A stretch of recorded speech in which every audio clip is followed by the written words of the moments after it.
Hello, everyone, and welcome to Move Daily Talks. This is our second episode, and I'm here today with Dr. Stuart Phillips. Dr. Phillips is a distinguished university professor in the Department of Kinesiology and a member of the School of Medicine at McMaster University. He's a Tier 1 Canada Research Chair in Skeletal Muscle Health. Dr. Phillips' work centers on the interaction of exercise, physical activity, aging, and nutrition in skeletal muscle and body composition. Dr. Phillips is a fellow of the American College of Sports Medicine and the Canadian Academy of Health Sciences. He's been in the top 1% of cross-field highly cited scholars globally for 6 straight years. Wow, I'm so excited to interview Dr. Phillips. Here we go. Okay, welcome everyone. Thanks for joining Move Daily Talks. I'm so pleased to have Dr. Stuart Phillips here with us today. I have listened to many of your podcasts, talks. I feel like I've sat in some of your lectures, but I really haven't.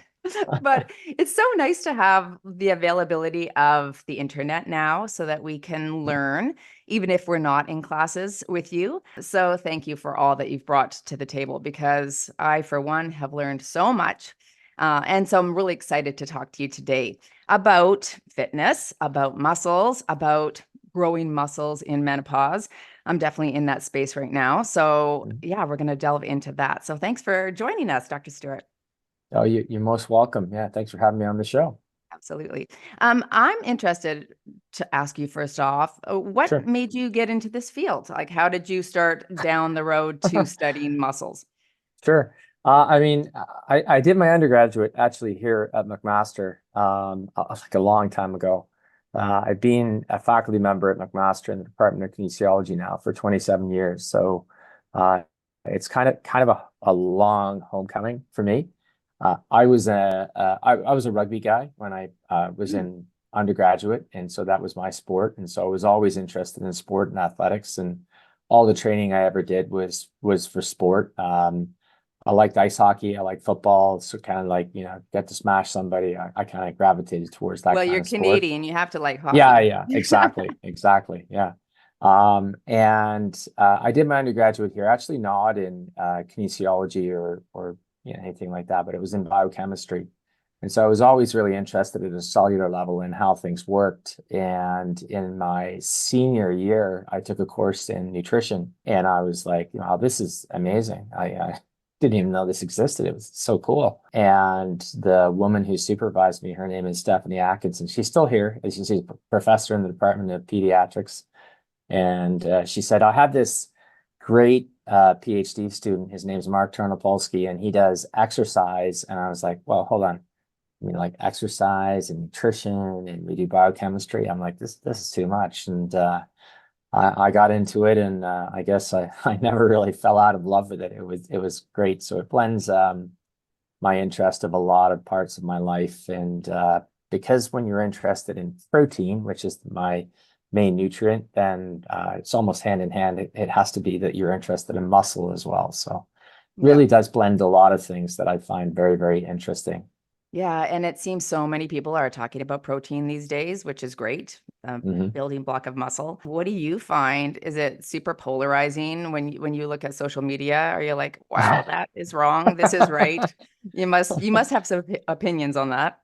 But well, I think by its very nature these days, social media is polarizing. You can't, nobody's all right or all wrong, or somebody's all right, or it's kind of crazy these days. It's interesting to have been in this field for long enough to see the heyday of, let's say, when I first started going to scientific meetings, it was all from a sport perspective, it was all carbohydrate. You needed carbs to fuel this. And then we kind of, that sort of went out of vogue a little bit, and people were doing, oh, it's high fat, we're going to do this and this. And I felt like it, like it's kind of like protein's turn. We're going to have our moment in the sun. And I think in the last 10 years, it really has been a nutrient that a lot of people are interested in. And I kind of thought there was a halo, like, nobody could touch protein. Everything was good. And, but then people are like, oh, it causes your bones to get soft, and it causes your kidneys to fail. And then the latest one is, oh, protein causes cancer. And I'm like, geez, so, but yeah, it can be controversial. It can be polarizing. I mean, I think that's science, but try to stick to evidence-based recommendations and do as much of that as I can. So Yeah. No, well, I think that's what we need to do. So a lot of our audience is perimenopause, menopause, mhm. right? We recognize the importance of building lean muscle, but Yeah. a lot of people will come to me and just say, it's just not working like it used to. What's the problem? Mm. Right? Why do I find it so challenging to put on any muscle? What do I have to do? So, can you talk to us a little bit about what happens after menopause to women's capacity for increasing lean muscle tissue? Yeah, I'll rewind a little bit and just I think you and I exchanged a few emails, and part of one of the big kind of questions that we've pushed back against in the area of male exercise physiology is that adaptations to, let's say, resistance training, where it's a muscle building activity, are driven by androgenic hormones, so testosterone, and then people sort of, it's almost guilt by association. They say, what about growth hormone? What about insulin-like growth factor? And we find that the circulating concentration of those hormones is not particularly important in dictating who will gain the most muscle mass or become the strongest. Now, if you take steroids, for example, then you're, two standard deviations beyond the mean. And absolutely, they work, no question. And it probably surprises a lot of people to know that if you actually compare men, women, and you put them through resistance training programs side by side, that relative to the amount of muscle they have, women actually gain the same amount as men. So they might start out there, obviously, they start out with less, but relatively speaking, they go up Right. and down to the same degree. So it kind of bashes the hormonal theory. But the writer's statement is that there is an aspect of menopause that is a bit of a dirty little secret, and that is that it's not just bone mass that goes down, but your capacity to, I'll say, generate or regenerate and repair, remodel muscle also goes down as well. And while estrogen is not a particularly potent androgenic hormone, it does enough for women that its loss is the reason why women probably lose a lot of the capacity to be able to generate muscle. It may not be through the mechanisms that we think acting directly on muscle. It may be through other cells as well. But yeah, it's unfortunately, it's the same kind of message that you would get with osteoporosis, right? So build your peak bone mass till probably about age 30 when you're still able to accrue bone. Going into menopause, hopefully you're higher up on the ladder because everybody's going to come down. And it's the same with muscle. So it's not that, menopause is the fait accompli and you're going to lose muscle and get weaker, but it certainly is from a physiological perspective that you lose something that is I'll say, cornerstone of why you're able to hang on to muscle as well. So exactly what and exactly how, and I have to put my hand on my heart and say, is that we haven't done enough research for me to definitively say this is the reason, but there's definitely something there for sure. I have heard that the earlier you start, younger in your life, as you start to accumulate lean mass, I mean, Yeah, that's the best case scenario, right? That if we sure. started in our 20s and we're lifting up into our 50s, 60s Absolutely. and beyond. But then people Yeah. will say, is it too late to start? And so what is your thought on Right. that? Yeah, so the short is yes, start early. So if you had to rewind and, in your 20s when you were probably bulletproof, or most men think they're bulletproof anyway, and the hard part is to imagine your future you, right? And in your 20s, your future you is like, what's happening next Saturday. There's no, maybe in your 30s, yeah, but you're probably busy, kids, lots of other things going on in your 40s. But then when I think when you get to your 50s, you think like, well, what's the future me going to look like? And maybe you look back and think I should have done that so to your point, yes, do it early, bank the muscle, bank the bone, and essentially push back and resist against what happens with aging. But in answer to your next question, it's never too late to start. We have lots of work ongoing here where we start people who are in their 60s and 70s on resistance training programs. In fact, I'm the director of a community access. It's 2 floors down this way. So health center where the average age of people who come in is about 73. And we can get them a lot stronger. We can reduce their risk for all kinds of chronic diseases. Now, we might not push back a lot on muscle, but it's about, having a trajectory of a line that's like this instead of like that. And I think that that's a concept that it's almost like compound interest. You either do this or you do this. And a small deviation early reaps a lot of dividends later in life. You tend to hit a muscle threshold that you can do most of your things a lot later in life if you're doing resistance training and eating a little bit of extra protein.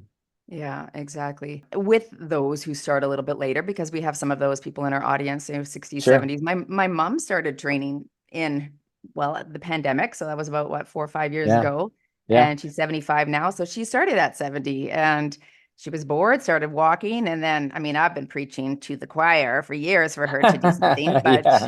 she's doing it now. And you can definitely, I mean, she's strong. It was funny the other day. Yeah. I was talking about jumping and box jumping and having impact so we can increase that or stave off the loss of bone mineral density. Hmm. And someone said to me in my comments, well, try being 60 and jumping. And then I'm like, my mom is 75 and can still jump. And so I videotaped Yeah. her jumping. I'm like, mom, jump for the Yeah. people because Yeah. I think it's important. But, so you start later in life. And now a lot of what we're talking about or what we hear in social for sure is ensuring that you're lifting as heavy as you can, right? Or lifting heavy Mm. to build muscle, again, to increase that bone density.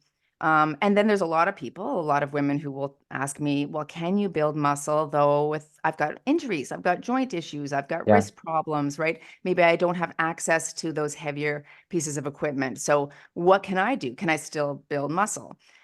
And I don't know if it was you who said it, but I always say you have to push the system, right? That's Hmm. the caveat. So regardless if you're lifting heavy, if you're lifting light, that's the main theme is that you've got to challenge those muscles. So what's your thought on that? Do you like for those in your clinics or those 70-year-olds that you train down the or that are in the clinic down the road from you there, are they Yeah. lifting lighter or are we really kind of pushing them to challenge themselves to get to those Right. heavier weight amounts? Yeah. So I think the challenge that you talk about, what we have all over the place in our center are rating of perceived exertion scales. So generally it starts, it's blue, it's green, and it progresses up to red or yellow to orange. And we say to people that whatever it is that they're doing in their workout, where we would like them to finish is in that orange or yellow, or we don't need you to do red, but if you feel like you're good and go for it. You can do that lifting heavy weights and you can do it lifting lighter weights. It just means that you have to work to, people say fatigue. And in the lab, when we've done studies, we've taken everybody when we've done lighter weights to fatigue. But that's not necessary. But so long as you're getting to sort of, I'll say, 7 or 8 out of 10, and putting in the effort, whether it's lighter weights or heavier weights, it doesn't really matter, to be honest with you. So for bone, there's the conception or the idea that it needs to be heavy. The truth is, and you mentioned your mom and jumping, and so you obviously understand a little bit about the impact stimulus for bone. What bone tends to like as a mechanically sensitive tissue is sort of high forces, not very many of them, to be honest with you. Like you do 10 or 15 jumps, and actually your bone is super happy with that. Heavy weights, they work. Not quite as good as jumping, actually. Jumping is still the best, although I understand the limitations maybe. But heavy weights versus lighter weights, actually, they're just as beneficial from a bone standpoint. And I think what most people have to realize is that when you lift weights, the stimulus for the bone is actually that the muscle pulls on a tendon and the tendon pulls on a bone. That's the mechanical stress that the bone feels. And everybody says, oh, heavy weights are better. And I'm like, but lighter weights that you can do more repetitions, it's a lower pull for a longer time.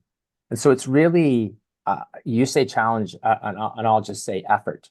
So high challenge high effort, whatever it is, so that you feel like, you've got some adaptation in the system. And it's the same with aerobics, right? You can't just walk the same pace and the same distance all the time and expect to, it's still good. Everybody's like, oh, Phillips doesn't like walking, and that's not the case.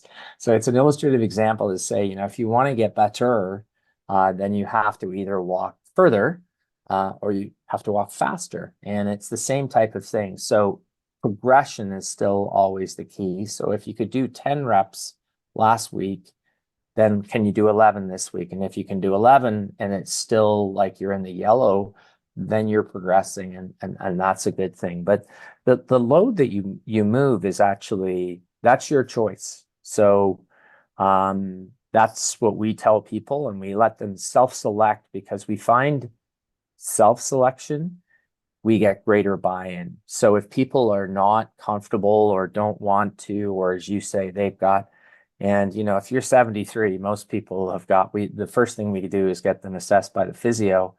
And it's like they've got a shoulder thing here, and they've got a knee thing and a hip thing. But so we build programs to try and make those things better. But it's always an effort-driven paradigm. Yeah, and that's a whole other thing too that you just said, like they have to be wanting to come back tomorrow, right? So that's, I Exactly. always say to the ladies that it's so important that whatever you do today, the goal is to be able to show up again tomorrow. Because if you can't show up again Absolutely. tomorrow, then you don't get the volume over the week that is Yeah. necessary for hypertrophy or growth. Yeah. So do what you can today. Yeah, I like that. Consistency is the forgotten variable. And that's, I always say to people, they say, Yeah, what's the best exercise program? I'm like, the one that you show up to. yeah, that's So, right. and repeatedly. My favorite quote of all time, which all my followers know this already, but I don't know if you've heard of it, but it's Ovid's quote that says, dripping water on the stone hollows it out, not through force, but through Yes. persistence. There you Yeah, go. that's what we need to I like do. it. I like Show it. I'm up. going to steal that one. You No, it's can. true. It's Yeah. true. It's absolutely true. Yeah. Yeah, Yeah. so making that plan and program. But I think our audience will appreciate the fact that they can still progress forward lifting lighter weights, again, because not everyone has access, but there's a lot of people with injuries, right? And Mhm. so I think they think, well, if I can't lift what Tracy's lifting, or then it's not going to work, then I'm not going to build muscle. Right. I think another thing too that's important to note is, maybe in our 20s, 30s, a big part of working out was that aesthetics. But don't you now? Yeah. I go so much more now for longevity. Like I just want to Oh, live longer, absolutely. right? Yeah. Yeah. So the work that you're doing, regardless if it's a 20-pound dumbbell or a 10-pound dumbbell, you're going to increase that quotient of longevity for sure. Yeah, Okay. and I think there's Yeah, 2 points. I'll just make them real sure. quick here. The first one is that everybody, like, it's kind of scorched earth arguing about heavyweights versus, to me anyway, because the vast majority, and by vast I mean, like 80% of the population doesn't lift weights at all. Right. So it's always something like much better than nothing, and it's those people who we take from nothing to something that make the biggest reduction in, any risk of any disease, chronic disease, you name it. So I kind of emphasize that. And to your point around, consistency is if you want to lift heavy and you want to do, because you've got some activity in mind, then definitely work to do that. I was talking to another person on the podcast, and she said, well, I work on a farm. I need to throw these hay bales. And I'm like, well, then you need to practice lifting some heavy stuff, because they're not light. And she's like, so everybody should lift heavy. I'm like, if they want to throw hay bales, but not everybody wants to do that. So, just make it something that you can do, something that you can manage, challenge yourself within the workout, but also, like you said, come back for tomorrow or whatever it is, your second or third workout that week for sure. Yeah. Uh, again, social media, people compare themselves to others. I find that so often people will say, well, that's because your genetics, you can lift that, or you've got arms Mm, like that because, sure. genetically speaking. So, one of the things that I learned from you in a podcast that I listened to that I thought was so insightful, and I didn't ask you this previously, so I hope that I'm not going to throw you off, but I'm sure that you know it, is the difference between the external and internal variables for muscle growth. Oh yeah, yeah, yeah, yeah, Yeah, and you talked about the external variables being programming, mechanical load stimulus, yeah, diet, supplements, and then the internal variables were a list of things that I can barely pronounce because they're all yeah, quite, um, yeah, scientific. But yeah, talk to us about that because again, people will go, well, you can build muscle, I can't, and it's yeah. because of your genetics or it's because of this reason. But what are those variables that we should be looking at that are really crucial to muscle building? Yeah, well, so first of all, the basis for the internal variables is that everybody should pick their mom and dad wisely, right? So I guess you kind of, Good luck. but yeah, good luck, right? Mhm. So and a lot of people in the exercise and fitness industry, they don't like to hear that genetics are a part of, but it's part of, I mean, the first thing that your physician does is he or she says, tell me your family history because that's very predictive of what could happen to you. So I think it's worth making the point that your genes are not the fait accompli, like this is what is going to happen. Because clearly the choices that you make, particularly from a lifestyle standpoint, so diet and exercise and stress management, et cetera, play a big role in whether the keyboard that you're given, which is what so I like to think is that there's the keyboard and, and how you play it and the music that comes out is largely dictated by the choices that you're going to make. So that's what we have control over. We have control over our choice to do this or a choice to do that or not do this and something like that. So to your point around longevity, or I like to talk about health span more a little bit, because I have no interest in living to be 120 and feeling like I'm 120. I'm quite happy, 80, 90, and just good quality of life. So I think that it's important to realize that genetics are part of it, but there are numerous examples. The Scandinavians have done the best work in this area, showing between twin pairs, there's lots of variability, but even within a twin pair, there's quite a bit of variability as well. But you can change your health span slash longevity plus or minus, 8 to 10 years on average. So, that's, I think, fuel enough to understand that the external variables, the things that you can control as opposed to your inherent biology is a big part of what's going to end up happening to you and maybe how you should view and plan what it is that you do. Yeah. Yeah. And so when looking at some of those external variables, which are the things that we do have control over, Mhm. let's maybe dive into what diet would look like in order to maximize muscle building. I was Um, hoping you'd start with exercise. It's way easier. oh, I know diet is But polarizing it, again. it is. It's yeah. I It read didn't some of used to your be, studies on just even vegan versus animal protein or whey Mm. protein Yeah, for yeah. muscle growth. And Mhm. but I know it is. But you know what? You're the expert, and we want to learn from you. So tell us what you think Sure. about about nutrition. Yeah, so I have to stick to protein first because it's what I know best. So let's just say that right now that in my view, and it's not just my view, but based on some data that we and a lot of other people have, we think that the current recommended dietary allowance for people's health, optimal health, is too low. So it sits right now at about zero point 0.8 grams of protein per kilogram of body weight. So that's about 0.3 grams per pound. And I think particularly for women going through a menopausal transition, and as we, all of us, men and women, age, it's important to consume more protein, and that's because it's the main, like protein, to distinguish it from carbohydrates and fats. Protein is not just a fuel source, which is what carbs and fats are for the most part. It's a building block as well, and it might be a news flash to some people to know that 40% of your bone is by composition is protein.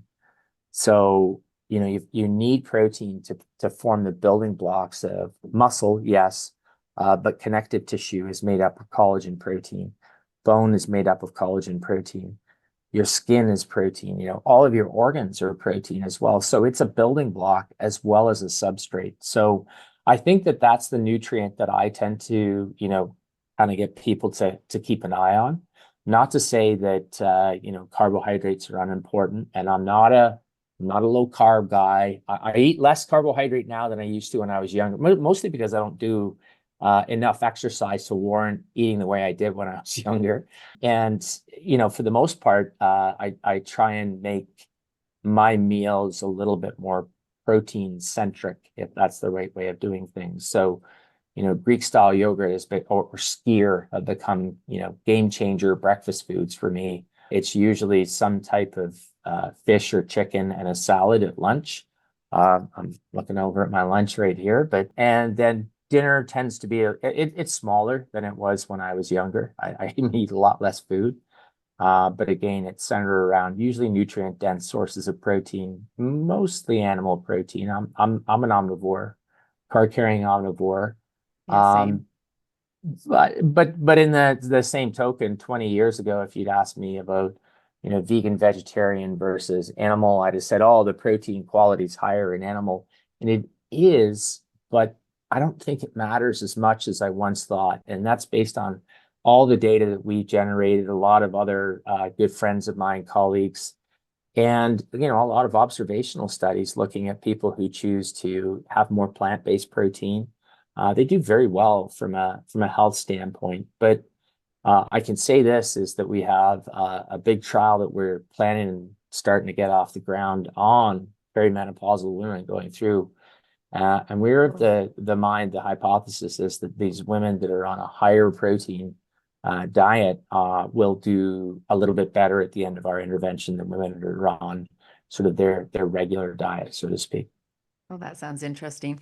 So then Yeah, a recommendation for amounts, I always say it's 1.6 to 2.2 grams per yeah, kilogram or zero point yeah. 0.8 to 1.0 per pound. You've done the conversion for me. Thank you. Yeah, perfect. I've said it a few times. Yeah, good on you. Yeah. So is there a big difference between that 1.6 and the 2.2? Like, do you see quite a substantial difference in the increasing lean muscle tissue? Am I Yeah. okay with just getting that 1.6 grams per kilogram? Yeah, to me, 1.6 is like, to use the squeezing the cloth analogy, I always say you squeeze a lot of water out of the cloth with 1.6. You're definitely better off at 1.6 than 0.8. So that's twice the recommendation. And from that standpoint, then you're not into the 2.2, although I have no issues with 2.2. But so basically from about 0.7 grams of protein per pound of body weight, I think it's difficult to see the benefits of going up to the higher intakes. And most, generalizing maybe a little bit, but most women that I talk to, they're like, you want me to eat how much? I was on Instagram the other, and a woman reached out to me and she said, I'm 72, I'm doing this. And my trainer just said, she says, I weighed, it was basically she weighed 56 kilos and her trainer was saying, oh, you need to eat 160 grams. And she's like, I just can't do it. I said, I think that's a little bit much, but how about you aim for this? And so, she was like, okay, I think I can manage that. And I think the hard part of hitting some of these higher protein targets is that it's tough to do with real food, which I'm a big fan of trying to do a food first approach. Then, I mean, supplements are great, but they're convenient. And so don't mistake, just because you got your whey protein shake, I'm sure it's great. And don't get me wrong, I have a shake as well. But don't let it substitute for the other things that are in your diet that are giving you lots of other things that you need, including fiber and calcium and potassium and all the nutrients and everything that a lot of people miss out on. Yeah, absolutely. Yes, we are fiber forward in our group for sure. Awesome. That's Yeah. great. So you said whey protein, we were talking about that. Mhm. Creatine, of course, has its day in the sun right now, doesn't it? Yes, it does. Yeah. It's so I mean, funny I because have a short supplement shelf and it's on my I shelf. know. So Oh let's put it yeah. that way. Okay. Yeah. Well, years ago, I competed in a figure competition, I think back in 2010. Right on. But my trainer at the time didn't tell me to take creatine because the thought was, oh, it'll bloat you and you're going to hold Mm. water weight. Like that was the talk like 15, 20 years ago. But now all of a sudden everyone's taking it, Yeah. including myself. But Yeah. I've listened to a lot of Dr. Darren Kandow, also Canadian. Have you heard of Oh him? yeah, Yeah. he's my buddy. Yeah, Oh, Darren. good. Awesome. Okay, That's so great. I've Good. I've seen lots, and people follow him on Instagram as well. Yeah, he's a Uh-huh. good resource for creatine. Anyway, so what's your thought on that? I think I remember hearing you talk about BCAAs once. It's kind of like being in a pool and splashing water on your face. Well, Did you? if you're hitting the protein recommendations that we talked You don't about, need I to. mean, then you're in the pool, right? Yeah. Yeah. And it's raining, and you're like, oh, I need a drink right now, and it's sort Yeah. of that's the BCA. I'm like, it's kind of over the top. So, Right. but But different than create creatine. Yeah. absolutely, yeah. I mean, creatine is it's been around almost 40 plus years. Ton of studies done on it. Very safe. Um, Most people, it's a little bit to some degree like a lot of drugs, right? Some people respond really well to drugs. They put 100 people on a beta blocker for lowering their blood pressure. 55, 60 people, great lowering. 30 people, okay. The rest, no change at all. So some people don't really respond from a muscle standpoint to creatine. Others gain a little bit of weight, and other people just they get quite a bit bigger. And if that happens to you, that's probably always going to happen to you. You're always going to respond. You've got some genetic predisposition to respond. Uh, I don't really, my body weight doesn't change much, so I don't think it's doing much for my muscle. But the main reason I take it these days is there's this growing body of data that I'm kind of hoping plays out because it's okay right now. It's not the best, that it improves cognitive function. So, when I think about all the things, the future me, the future Stu Phillips is really, trying to age We're banking well. on it. Yeah, we're banking on something because, there's probably fewer things that when you talk to the folks down in the center from a health standpoint that they fear, dementia is number one. Loss of mobility is number two. They talk a lot about continence, whether you want them to or not. And I can't disagree. Like all of those things really change the quality of your life and what it is that you can do. So it's really a cognitive benefit that I'm sort of banking on for the creatine, but very safe, lots of benefits. I think it makes my supplement shelf for sure. So for cognitive benefits, are you dosing at a higher grams per day for that, or No, still at the no, three to five? basically I don't know what the scoop. I think the scoop, I measured the scoop one time and it was close to 5 grams, but I'm doing that on a daily basis. Yeah. Yeah. Okay, good. Me too. Okay. Awesome. Okay, let's talk a little bit about yes, the programming when it comes to that external variable. So, Mhm. diet is an important part. We talked a little bit about supplements there, but another lever that we can pull to help us increase muscle tissue as we age here is definitely that programming or that mechanical load stimulus and how necessary that is for growth. So yeah, can you just talk to us about that and what we should be looking to do in terms of weekly programming, perhaps? Yeah. So, I mean, I'll use the activity guidelines as my basis because they've got the biggest pool of evidence behind them. So, and one of the things that I emphasize to a lot of people is I'm sort of the person who's advocating for resistance exercise training, mainly because I think it's not that it's been ignored, but it's definitely sort of, I call it the other part of the guidelines. So a lot of people will give you it's 150 minutes a week, moderate to vigorous. I'm like, very good. Definitely do that because, aerobic fitness, yeah, you need it.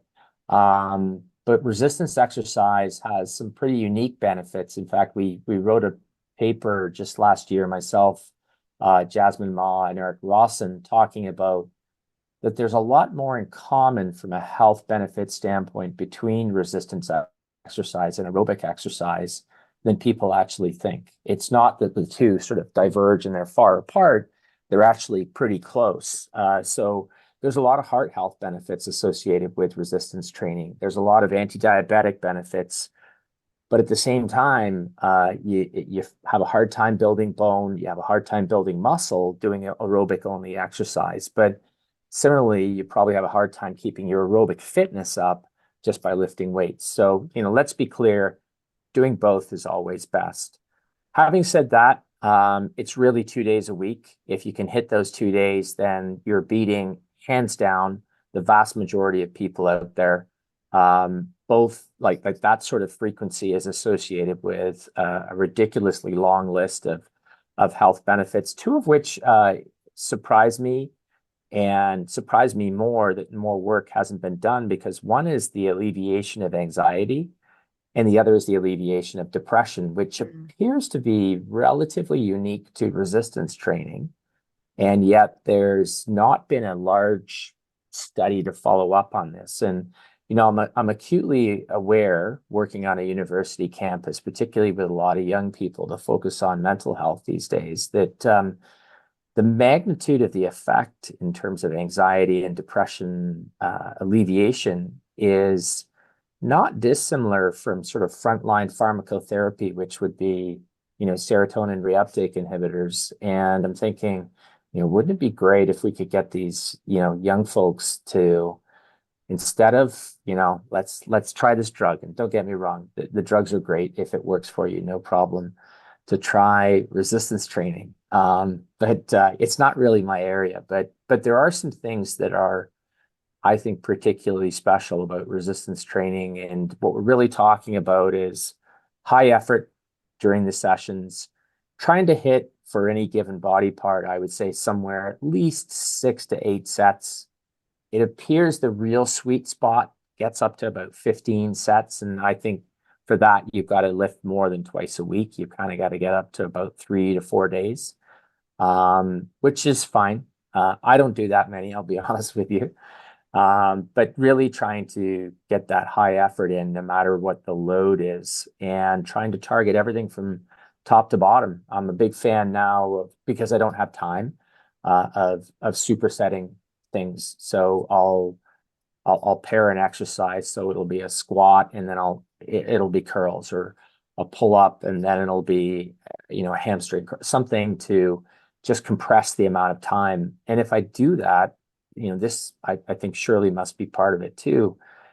At the end of my workout, I can get my heart rate close to what it would be, in an aerobic workout. So I figure I've kind of got a 2-for-1. Now, just down the hall, I have a friend, Marty Gabala, who talks about HIIT intervals all the time. So I have to do those because otherwise I feel like I'm not listening to my good colleagues. So yeah, I agree with that too. I think it's important to, yes, train that VO2 max and do that periodically. That's also a big point of contention, though, among my age of women, based on the okay. cortisol conversation, right? Yeah, I don't see it.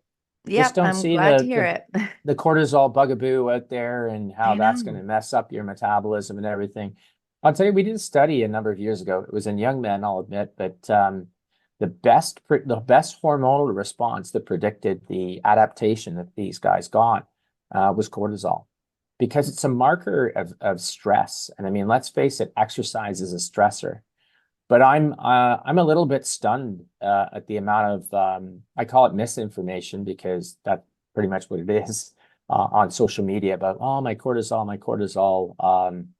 I don't see it. I don't think it's something you should worry about. I mean, the auto-regulatory, so you feeling how you feel, way of programming and deciding, what, this is the workout that I'm supposed to do today.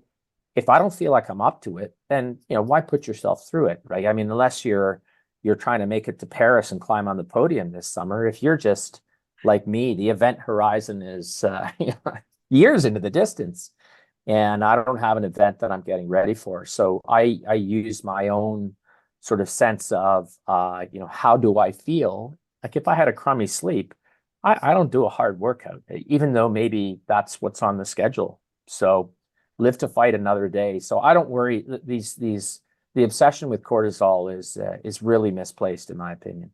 Yeah, I agree with that. But I get that question all of the time. I don't think we should be doing this because of the high cortisol and the belly fat. And I'm like, it's different. This cortisol that we get from the high intensity training or heavy lifting is going to come down. It's not that chronic low lying stress induced cortisol that we get from things like a broken up marriage or stress at work or caring for a Yeah. sick child. Like those are different types, right? And Yeah, and you hit the nail right on the head, right? I mean, exercise is a stressor, just like the stresses you just mentioned. The difference is it's the recovery from the stressor where you make all the gains and you go back and you reset the resting level down a little bit. Now, if you're on shortened sleep, if you're somebody who works shifts and you're just like not sleeping and kids and marital issues or whatever, then you probably have chronic low grade stress, and that's not good. Absolutely, you have to manage that, but that's a lot different than that cortisol spike that you get from an exercise session. And yeah, so yeah. I think I'm preaching to the converted. We get it. Well, I'm converted. I don't know Yeah, about all the awesome. listeners yet, but Yeah, hopefully. we'll Yeah. see. No, and I like what you said too about listening to your body and just being really wise about how you're going to Mhm. show up for your workout. Yeah, If you have had a bad sleep or if you are in a stressful season of your life, which we all have those moments, perhaps absolutely. doing something more restorative and then coming back because people like us do things like this forever and ever. You're in this game for the long haul. It's not just about doing a 30-day stint and having to get all of the workouts in. This is who you Exactly. are now, folks. This is what we do. Anyway, Yeah. good. Show yourself a little self-love, right? I mean, like I said, there are times where you're just not ready to do that hard workout, and so listen, and then the long-term game and the long-term plan is always the win over the I have to do this workout today, and yeah, who nobody's here to crush you, right? So I mean, some trainers are, but let's face it. I mean, we should all, I think, strive to be consistent more than we should be like, this is what I have to do today. So, Yeah. Well, I have learned a lot today. Thank you so much for yeah, showing up and coming and my talking pleasure. to us. Where can everyone find you? We'd love to follow you and learn more from you. Sure. I am Mac Kim Prof, McMaster Kinesiology Professor, MacKinprof on Instagram and whatever X, whatever it's called these days. And on TikTok, although I'm terrible on TikTok, so don't look for me there. I'm also on Facebook, smp.phd. So and find me Excellent. on LinkedIn as well. I'm pretty easy to find. So Yeah, yeah. no books yet for you? No books, no books. Is there Lots one of in the talk. future? Yeah. Maybe. I think there's a story to be told. I'm not 100% sure I have the time to do that sort of thing, but maybe at some point. Yeah, it's getting there. Well, we'll look forward to that. Excellent. Awesome. Thanks for joining. Thanks to everyone for listening, and we'll see you in the next Move Daily Talks.